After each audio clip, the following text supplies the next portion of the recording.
নমস্কাৰ বন্ধু বান্ধৱীসকল জেৰাগিতিলৈ আপোনালোকক স্বাগতম আমি ক্ৰমাগতভাৱে অসম হিষ্ট্ৰী পাৰ্টটো আলোচনা কৰি আছো বৰ্তমান আমি অসমৰ আটাইতকৈ গুৰুত্বপূৰ্ণ ৰাজবংশ আহোম ৰাজবংশৰ বিষয়ে আলোচনা কৰিছো এই পাৰ্টটোত আমি বিশেষকৈ কোৱেশ্চন আনসাৰৰ মাধ্যমেৰে আহোম ৰাজবংশৰ বিষয়ে আলোচনা কৰিবলৈ চেষ্টা কৰিছো আমি বৰ্তমানলৈকে আলোচনা কৰিলো যে 1228 চনত চুকাফাই পাটকাই পৰ্বত পাৰ হৈ আহি অসমত প্ৰৱেশ কৰিছিল আৰু তাৰ পাছত তেওঁ 1253 চনত চৰাইদেউত স্থায়ী ৰাজধানী পাতি আহোম ৰাজ্যৰ পাতনি মেলিছিল তাৰ পাছৰ এজন অন্যতম ৰজা হৈছে সুদাংফা বা বামুণী কোঁৱৰ তেওঁ ৰাজধানী চৰাইদেউৰ পৰা চৰকালৈ স্থানান্তৰিত কৰিছিল আৰু তেওঁ শিঙৰি ঘৰত উঠা যেটো পথা আছিল সেই পথাটো প্ৰচলন কৰিছিল ঠিক তেনেদৰে অন্য এজন আহোমৰ অন্যতম ৰজা হৈছে চুহুংমুং বা দিহিঙীয়া ৰজা বা স্বৰ্গনাৰায়ণ তেওঁ ৰাজধানী বকতালৈ অৰ্থাৎ দিহিঙৰ পাৰলৈ স্থানান্তৰিত কৰিছিল সেইকাৰণে তেওঁক দিহিঙীয়া ৰজা বুলি জনা যায় আৰু তেওঁ হিন্দু নাম লোৱা প্ৰথম ৰজা আছিল তেওঁৰ সময়ত সদিয়া খোৱা গোহাঁই আৰু মৰঙী খোৱা গোহাঁই নামেৰে দুটা পদৰ সৃষ্টি হৈছিল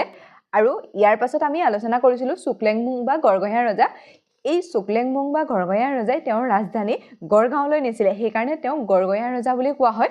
আৰু তেওঁ পোনপ্ৰথমবাৰৰ বাবে মোহৰ মানে যোনটো কইন্স হয় সেই কইন্সটো সৃষ্টি কৰিছিল ইয়াৰ আকৃতি আছিল অষ্টভুজ আকৃতি আৰু ইয়াৰ ওজন আছিল এতোলা তেওঁৰ সময়ত কোচ আৰু আহোমৰ মাজত ৰণ হৈছিল যিখন ৰণক কোৱা হয় পিছলিপৰীয়া ৰণ আৰু সেই ৰণত আহোমৰ হাতত কোচৰ পৰাস্ত হৈছিল ঠিক আছে আমি হেখিলেকে অলৰেডি ডিটেইলছত আলোচনা কৰা আছে আজি আমি আলোচনা কৰিম চুংখাম্ফা বা খুৰা ৰজাৰ বিষয়ে তেওঁ শাসনকাল আছিল 1552 চনৰ পৰা 1603 চনলৈ আৰু এওঁই আহোম ৰাজ্যৰ আটাইতকৈ বেছি দিন শাসন কৰা ৰজা আছিল আমি ইয়াত কোৱেশ্চন আনসাৰ ৰাখিছো তেওঁ 51 বছৰ শাসন কৰিছিল ঠিক আছে এতিয়া আমি কোৱেশ্চন আনসাৰ বিলাকৰ মাজলৈ আহিছো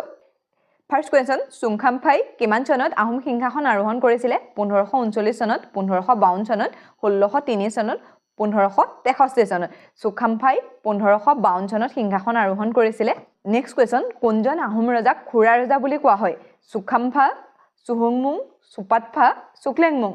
চুংখাম্ফাক খুৰা ৰজা বুলি কোৱা হয় অৰ্থাৎ চুংখাম্ফাৰ অন্য এটা নাম খুৰা ৰজা বুলিও জনা যায় তেওঁ খুৰা ৰজা বুলি এই কাৰণে কোৱা হয় তেওঁ শিকাৰ কৰিবলৈ গৈছিল আৰু শিকাৰ কৰিবলৈ যাওঁতে হাতীৰ পৰা পৰি তেওঁ এটা ভৰি খুৰা হৈ গৈছিল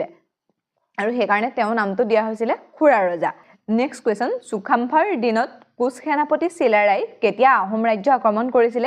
1562 চন 63 চন 1550 চন 1570 চন 1581 চন চুংখাম্ফাৰ দিনত কোচৰ সেনাপতি চিলাৰাই 1562-63 চনত আহোম ৰাজ্য আক্ৰমণ কৰিছিল তেওঁৰ দেউতাক চুক্লেংমুং বা গড়গঞা ৰজাৰ দিনত যেনেকৈ কোচে আহোম ৰাজ্য আক্ৰমণ কৰিছিল তেনেকৈ তেওঁৰ দিনতো চুংখাম্ফাৰ দিনতো কোচসকলে আহোম ৰাজ্য আক্ৰমণ কৰিছিল আৰু তেওঁৰ সময়ত আক্ৰমণ কৰা সময়টো হৈছে 1562 চন আৰু আমি প্ৰথম পাইছোৱে প্ৰথম আক্ৰমণ হৈছিল 1547 চন আৰু সেই যুদ্ধখনত যিখন আহোম আৰু কোচৰ মাজত যুদ্ধ হৈছিল সেইখনক পিছলিপৰীয়া ৰণ নামেৰে জনা যায় সেই যুদ্ধখনত আহোমৰ জয় হৈছিল কিন্তু এই যিখন 1562 চনত পুনৰ কোচ আৰু আহোমৰ মাজত যুদ্ধ হৈছিল সেই যুদ্ধখনত আহোমৰ পৰাস্ত হৈছিল ঠিক আছে আমি এতিয়া পাম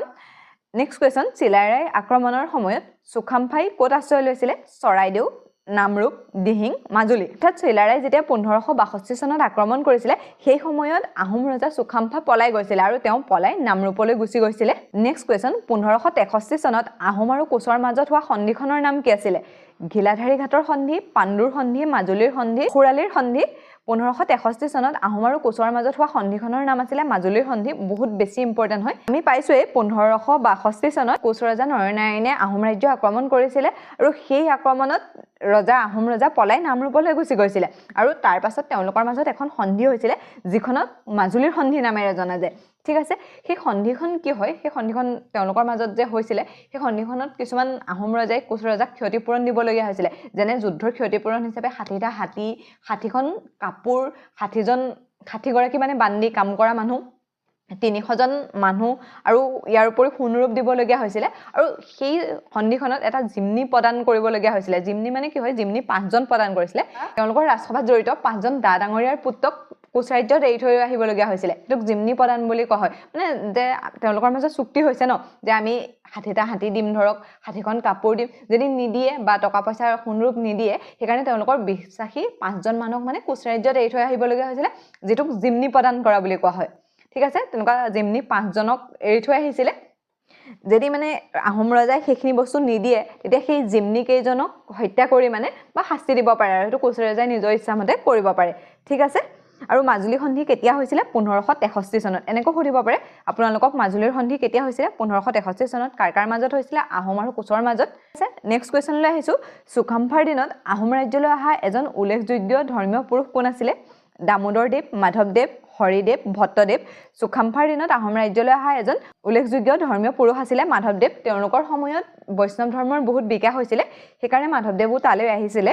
নেক্সট কোৱেশ্চন মাজুলীৰ সন্ধি অনুসৰি আহোমে কোচক তলৰ কোনটো অঞ্চল এৰি দিব লগা হৈছিল কামৰূপ উত্তৰ পাৰৰ বহু অঞ্চল ডিব্ৰুগড় শদিয়া মাজুলীৰ সন্ধি অনুসৰি আহোমে কোচক উত্তৰ পাৰৰ বহু অঞ্চল এৰি দিব লগা হৈছিল তেওঁলোকে ব্ৰহ্মপুত্ৰৰ উত্তৰ পাৰে সোৱণশিৰি নদীলৈকে আৰু এফালে পশ্চিম ফালৰ ভূখণ্ড কোচ ৰজাক দি দিব লগা হৈছিল তেওঁলোকে মানে বহুতখিনি অংশ হেৰুৱাব লগা হৈছিল নেক্সট কোৱেশ্চন সুখাম্ফাই কিমান বছৰ কাল আহোম ৰাজ্যত শাসন কৰিছিলে 50 বছৰ 51 বছৰ 40 বছৰ 30 বছৰ সুখাম্ফাই 51 বছৰ শাসন কৰিছিল আৰু এটো সুধিব পাৰে সকলোতকৈ বেছি দিন শাসন কৰা ৰজা হৈছে খুৰা ৰজা বা সুখাম্ফা লাষ্ট কোৱেশ্চন সুখাম্ফাই কিহৰ পৰা পৰি খুৰা হৈছিল ঘোঁৰা হাতী গছ পাহাৰ